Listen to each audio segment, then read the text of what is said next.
Ọpụpụ isiokwu nke 24.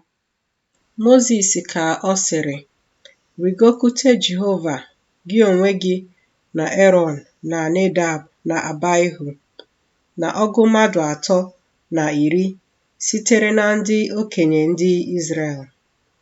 Unu ga-akpọkwa isiala n'ebe dị anya, ma naanị Mozis onwe ya ga-abịakwute Jehova nso, ma ha onwe ha agaghị abịaru nso. Ndị m agaghị esokwa ya rigota. Mozis wee bịa kọrọ ndị Izrel okwu Jehova niile na ikpe ya niile. Ndị Izrel niile wee zaa n'otu olu sị, okwu niile Jehova kwuworo, anyị ga-eme ha. Mozis wee dee okwu Jehova niile n'akwụkwọ.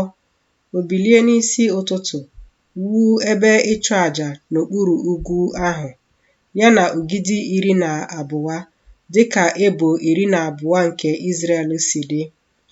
O zie ụmụ okorobịa nke ụmụ Izrel, ha wee sure àjà nsure ọkụ, cherekwa oke ehi chụọra Jehova àjà bụ àjà udo. Mozis wee were nkera ọbara ha tinye n'ọkwa dị iche iche. Nkera ọbara ha ka ọ wụsara n'ebe ịchụ àjà. O were akwụkwọ ọgbụgba ndụ ahụ gụọ ya na ntị ndị Izrel. Ha wee sị, ihe niile Jehova kwuworo, anyị ga-eme ya, nụkwa. Mozis wee were ọbara ahụ wụsa ya n'arụ ndị Izrel sị, lee ọbara nke ọgbụgba ndụ ahụ nke Jehova gbaworo n'ebe unu nọ banyere okwu ndị a niile. Mozis wee rigo, ya na Erọn na Nedab na Abaihu, na ọgụ mmadụ 310 sitere na ndị okenye nke Izrel. Ha wee hụ Chineke nke Izrel, ma n'okpuru ụkwụ ya abụọ ọ dị ka pavementi eji nkume safaia mee.